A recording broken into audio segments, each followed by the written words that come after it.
Mixed emotions this weekend for those clubs battling to avoid relegation. There were important wins for Leeds United and Nottingham Forest, but late heartbreak for Spurs. Here's a reminder of what happened. Xavi Simons thought he'd won it for Spurs with a stunner until Brighton stunned the Tottenham Hotspur Stadium.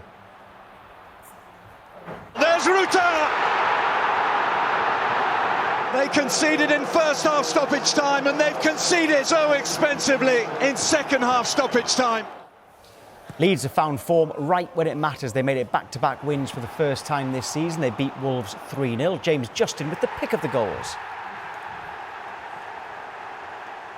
And it was nervy for an hour at the City Ground until captain fantastic Morgan Gibbs-White scored a hat-trick as Forest came from behind to beat Burnley 4-1. They are 5 points clear of Spurs now. Spurs in 18th. I've got Michael Bridge on set. We'll get to you in a moment, Michael. But Tim, we looked at the your predictions for the title. We're going to do that again for the clubs in the relegation fight, and we'll start with Leeds. Let's have a look at Leeds' last few games that they've got, and you can predict what you think is going to happen. Can I caveat this by saying I am a little bit biased towards this. I'm hoping that everything goes Tottenham's way, as you would imagine. So they've done brilliant to get themselves in a position where they're almost safe. And I think that win against Burnley, which will come up, will be them over the line. And we just got to hope that it's going to Nottingham Forest or West Ham we can catch, because Daniel Farke's done an absolutely magnificent job. To win at Old Trafford, to go there with Man United doing so well, and to get that result and the manner of how they played. Like, looking through their group of players, I'm thinking, well, at the beginning of the season, would Tottenham have taken many of them? And I would have said no. But in hindsight, now when you look at it, you look at someone like Ethan Ampadu, who looks to me like he's not only a good player, he's a very, very good player, but he's also a leader. He's someone who wants to stand up. He wants to drive, and he's not old. He's played he's had a lot of experience, but he drives his teammates forward, and that is what you need in this situation. You need someone willing to stand up and pull others in the correct direction with you, and that's what Ethan Ampadu has done. He's not alone, but he is dragging them to safety in this league. So you've got Leeds getting 5 more points, so they're going to be safe, according to you. What about Nottingham Forest? They're 5 points ahead of Spurs. Let's see what you think about... only 2 points. You think they'll get from these 5 games against Sunderland and Newcastle? Yeah, I mean, it was sore to watch that yesterday, coming from behind, and even sorer to watch Morgan Gibbs-White score a hat-trick, someone who should be at Tottenham. But yet again, the hierarchy couldn't get over the line for whatever reason. That's the second player who should be at Tottenham, along with Eberici Eze, who scored a hat-trick, which has really hurt Tottenham. Once against them with Eze, and that one yesterday for Nottingham Forest. And we're talking about leaders as well, guys with ability, driving their team forward.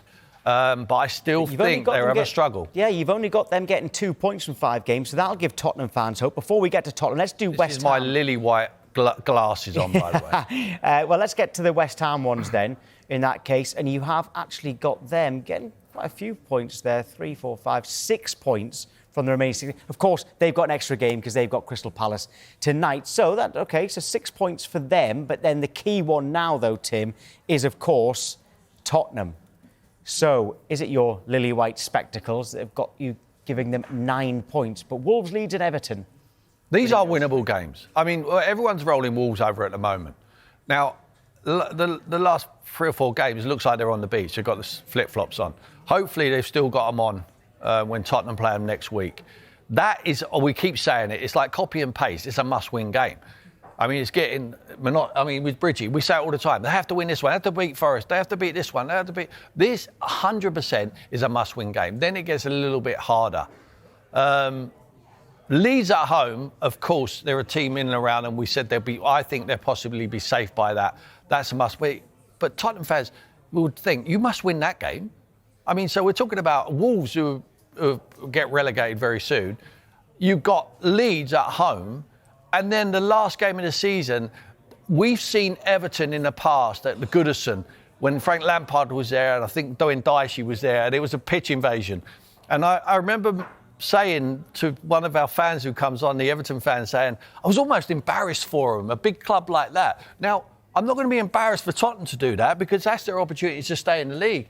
And it might be a pitch invasion. Let's hope it is. But that is the situation you're in. A big club like Everton, a huge club like Tottenham should not be in this position, but you are. And you just take what you get as a fan. There will be a pitch invasion, and I hope we will see that. And I believe that they will get 3 wins between now and the end of the season. Well, we've added all the points up, and we can show you where you think it will be in the league table.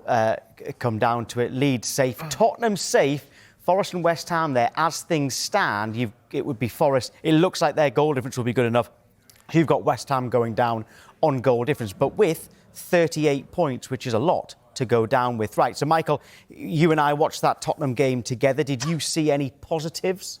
By the way, Leeds are going to qualify for Europe at this rate, aren't they? I did. It's just such a sucker punch, that goal so very late on. When I saw how much stoppage time there was, I have to be honest with you, I did fear the worst. They didn't look fit, Tottenham, this season, you know. And Roberto, I saw a vast improvement. Probably one of the best performances this season. Was probably one of the best league performances. But Brighton are a really good team. I have seen positives, but as I say, me and Tim say it every time we see each other: got to win this, got to win that, got to win this. If they don't beat Wolves, forget it. Forget your run-ins, forget your fixtures. That's it for me, because they'll be so demoralised. They've got to beat Wolves. I don't care whether they've picked up a little bit. They've got to beat Wolves. It's as simple as. But I do feel Spurs will go and win that game. You spoke to De Zerbi, didn't you, before the game? What did you make of him? Yeah, look, he was saying to me, and off camera, on camera, if this club stay in the Premier League, I'll get them top 6 next season. But probably the biggest if of all time, isn't it? Because the games are running out. It's something I want to ask Tim as well, because one of the questions I did ask him was, will you be here next season if the unthinkable happens and this club are in the Championship? I remember his answer. It was very strange, I felt. Yeah, I mean, he for those who haven't seen it, he said it doesn't matter what division it's in, as long as I'm aligned with the board. Yeah. So he's good at getting unlined with the board. I mean, if they've got, he's shown that in the past. I love him. I think he's got a wonderful character, and I love the way his teams play. It's almost impossible job that he's gone into, but I think he, like I said, with them results there, albeit I'm a little bit with my lily white glasses on, I think he will get us out of it. But it's going to be heroic for him to do it. Now, we won't have to worry, but I do worry if they're in the Championship, whether he will want to suffer.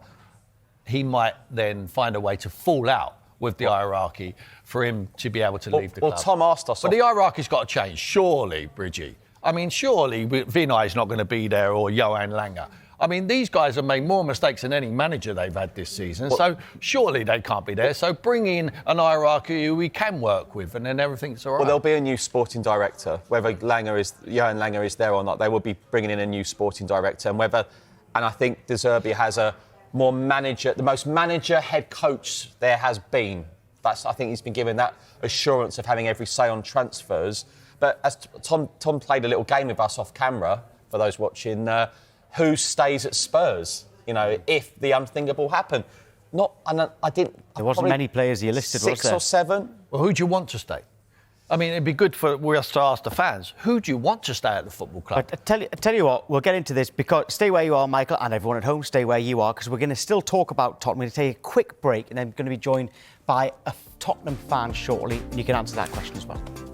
Chat about relegation before the break, in particular about Tottenham Hotspur. Let's bring in Spurs fan Cam Mitchell now. Cam, I think the first thing I've got to say is how deflating was that Jorginho Rutter goal late on Saturday?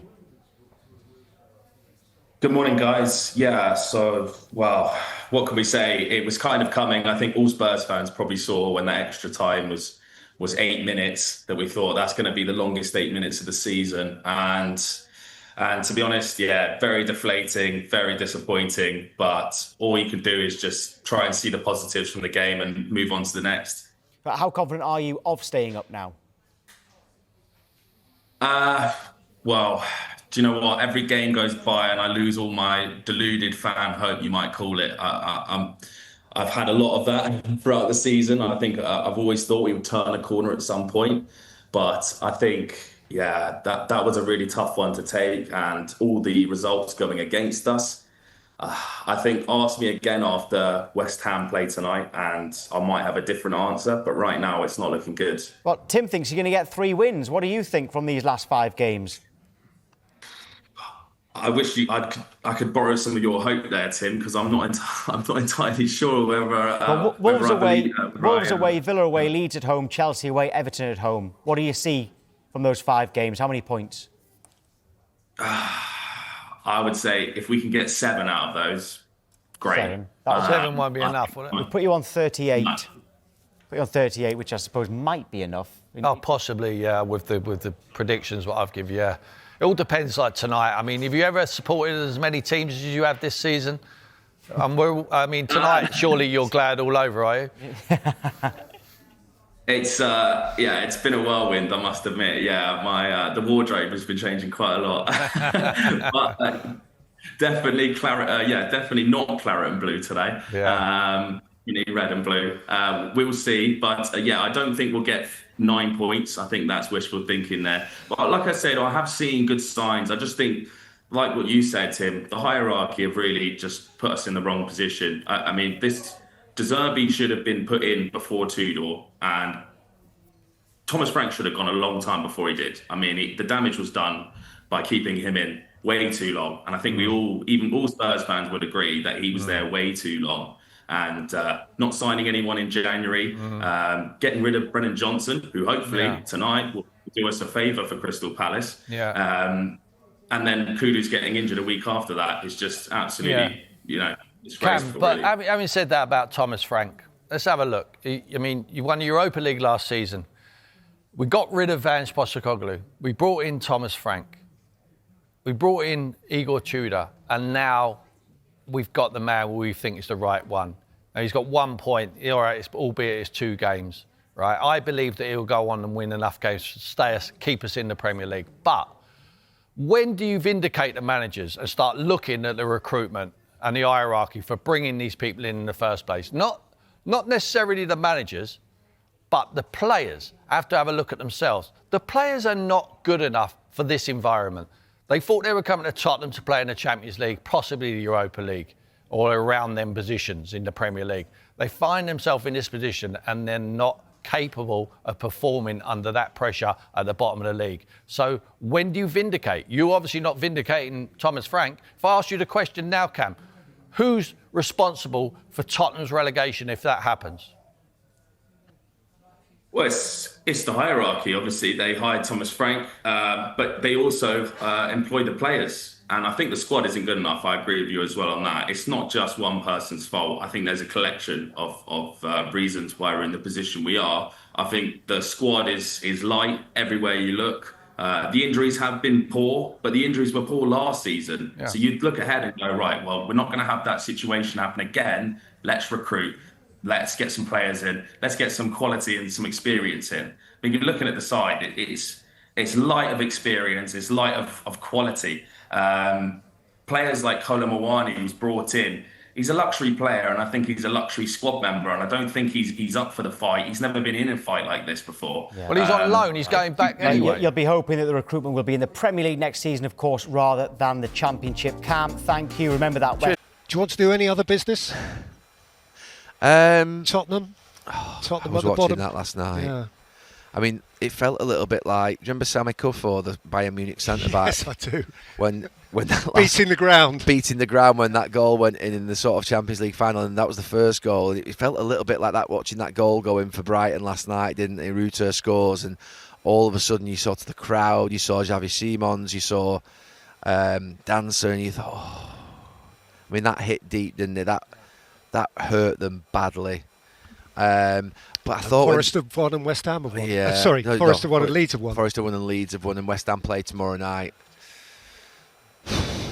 The unthinkable is thinking. Yeah, the unthinkable is happening before our eyes. Really, it's a desperate situation. I actually went to a James concert straight after the game, so I didn't watch my team play, but have to say that I was watching a concert that I was absolutely loving and enjoying, and then thinking when I saw United's team and saw Mazraoui and Heaven at centre back. I thought, oh, there's no way that we can keep a clean sheet here. But I thought up front, Bruno, Mbeumo, Cunha and Sesko, I thought, oh, well, we'll score goals. If you said to me 1-0, I'd have said no chance. That's the most unlikely score. I don't think we'll keep a clean sheet, and I think we'll score more than one. Yeah, that's a brilliant victory for United. I think that puts them into an incredible position now for Champions League football, as does it for Villa today as well. So it's a big win for United last night. Obviously, I've seen the goal and seen a bit of highlights. Villa, incredible victory, and they're going to get into the Champions League now, and that was massive for Liverpool. That last minute winner. How many last minute winners have we watched for Liverpool this season? I know they've had a good season, but every time I walk up from the compound into the gantry, I think you just feel it more acutely, Gary. That's all. It feels like I see a Liverpool winner on this gantry more than any other team. But that just puts Chelsea in a desperate position. Of all the issues, actually, the top 5 looks to be the most clear cut now. It looks set. I mean, look, Chelsea play Liverpool, I think. They do. Yeah, Chelsea play Liverpool and Manchester United play Liverpool. So you could argue that Liverpool have got a couple of tricky games, but I just think now, is it 7 points they're in front? Yeah. And Chelsea look, to be fair, they look dead on their feet, don't they? They look like they're beaten every time you watch them. They're not in a good vein of form at all. So, yeah, that was a bad weekend for Chelsea, a really bad weekend. After United getting beat by Leeds on Monday, Chelsea must be thinking, like, let's go and win. Now, you think United centre-back and back four, you're thinking, right, we've got a real chance. So to not score a goal is a very, really bad situation. But, yeah, Michael Carrick and Manchester United, I think that was a big response, that, from a really difficult Monday night football against Leeds, when Leeds, I think, outplayed Manchester United. I think it's a really good response. And Tottenham was the big thing last night, wasn't it? I mean, that was just... I mean, it's not good for them. I think that's covered everything. Do you want to have a final word on who's going to win the league, or would you rather duck that question now? I think Manchester City now. Manchester City are favourites. I wouldn't say clear favourites, because I think they could end up both on the same points. Arsenal could do them on goal difference, but it's doubtful. It's doubtful that Manchester City won't score more goals, and they look like they're solid defensively now. So, yeah, it'd be a big shock from here if Pep Guardiola didn't win it from this point, wouldn't it? Yes, it'd be a big shock, because he always does. Yeah, so we've gone from a point of Arsenal favourites, think they'll win it, 6 points clear. A point today, they're still 6 points clear, to a point whereby now you're in a mindset of, I'd be very surprised if the Premier League title wasn't here on the final day.